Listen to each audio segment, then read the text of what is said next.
नमस्कार मित्रमैत्रिणींनो, चला तर आज आपण कुरकुरीत असे मेदू वडे बनवूया। तर चवीला एकदम छान लागतात आणि आतून एकदम मऊ आणि बाहेरून कुरकुरीत। चला तर आपण रेसिपीला सुरुवात करूया। तर इथे मी उडदाची डाळ घेतलेली आहे। आता आपण ही स्वच्छ 2-3 पाण्याने धुवून घ्यायची आहे।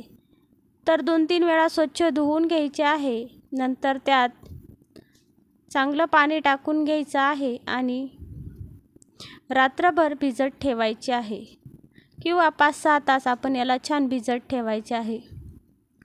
तर इथं मी भरपूर असं पाणी टाकून याला रात्रभर भिजत ठेवलं होतं। तर सकाळी बघा डाळ छान भिजलेली आहे, छान नखाने तुटते आहे, याचा अर्थ ही डाळ छान भिजलेली आहे। आता यातील पाणी काढून टाकायचं आहे आणि मिक्सरच्या भांड्यात छान आपल्याला वाटून घ्यायची आहे।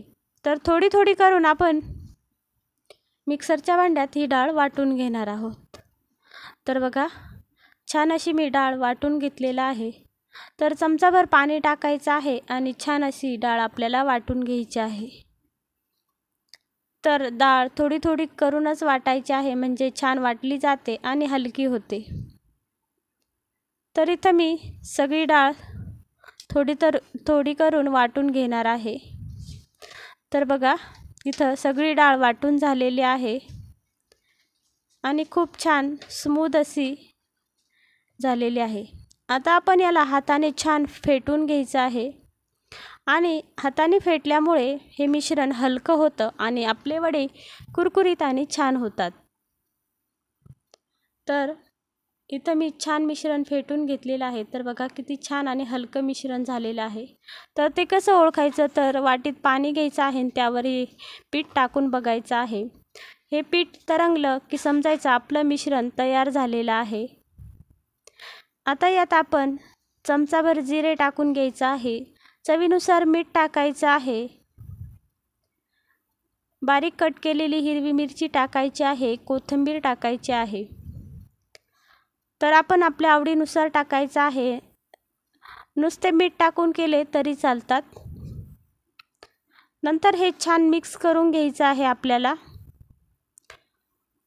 तर हे मिश्रण तयार झालेलं आहे। आता आपण चटणी बनवून घेऊया। तर इथं मी सुकं खोबरं घेतलेलं आहे मिक्सरच्या भांड्यात, ते वाटून घ्यायचं आहे। नंतर त्यात भाजलेले शेंगदाणे टाकून घ्यायचे आहे, हिरवी मिरची कोथिंबीर टाकायची आहे आणि चवीनुसार थोडंसं मीठ टाकायचं आहे आणि थोडंसं पाणी टाकून आपण मिक्सरला याची छान चटणी बनवून घेणार आहोत। तर बघा अर्धा 1 ग्लास पाणी टाकून मी याची छान चटणी बनवून घेतलेली आहे, ती एका भांड्यात काढून घ्यायची आहे। आता आपण याला तडका देऊन घेऊया। तर मस्त चटणी तयार झालेली आहे। इकडं तडका पॅनमध्ये तेल गरम केलं आहे, थोडंसं जिरा आणि मोहरी कढीपत्ता टाकून छान कडकडीत असा तडका देऊन घ्यायचा आहे। तर आपली चटणी तयार झालेली आहे। तर आपण चटणी बाजूला ठेवूया आणि आता वडे तयार करून घेऊया। तर वडे तयार करण्यासाठी मी इथे एक फुलपात्र घेतलेलं आहे, त्यावर एक कॉटनचा कपडा टाकायचा आहे। तर कपडा ओला करून घ्यायचा आहे आणि थोडंसं पाणी घ्यायचं आहे आणि त्या कपड्याला लावून त्यावर थोडं थोडं मिश्रण करून आपण याचे छान वडे करून घेणार आहोत। तर अगदी सोपी पद्धत आहे ही वडे करण्याची।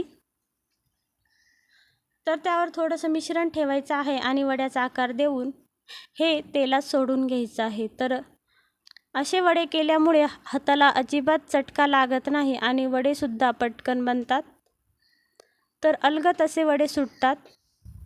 तर बघा मस्त असा वडा तयार करून दाखवलेला आहे तुम्हाला। आता तो खरपूस असा तळून घ्यायचा आहे दोन्ही साईडनी। तर मस्त आपला कुरकुरीत असे वडे तयार होतात। तर दुसरा सुद्धा मी इथं वडा तयार करून घेतलेला आहे। तर बघा मस्त आपला वडा अलगद असा सुटतो आणि हाताला चटकासुद्धा लागत नाही। तर मस्त आपला वडा तळून तयार झालेला आहे। तर आपण काढून घेऊया। तर बघा तर मस्त आपला वडा तयार झालेला आहे। आता बाकीचे सुद्धा मी वडे इथं तयार करून घेणार आहे। तर झटपट आपले हे वडे तयार होतात आणि आतून खूप मऊ आणि बाहेरून कुरकुरीत असे हे लागतात. तर इथं बघा वडे आपले तयार झालेले आहेत तळून. तर अर्धेच वडे मी तयार केले होते. तर मस्त आपले वडे तयार झालेले आहेत आणि चटणीसुद्धा तयार आहे. तर बघा किती छान आपले वडे तयार झालेले आहेत. एकदम सुरेख आकार आलेला आहे, गोल गरगरीत. तुम्हाला एक तोडून दाखवते. तर बघा किती क्रिस्पी असा वडा तयार झालेला आहे आणि मध्ये अगदी मऊ लुसलुशीत असा. तर खूप छान टेस्ट झाली होती. तुम्ही एकदा नक्की ट्राय करून बघा आणि चॅनलवर नवीन असाल तर जरूर सबस्क्राईब करा. पुन्हा भेटूया नवीन अशा छानशा व्हिडिओमध्ये. तोपर्यंत धन्यवाद.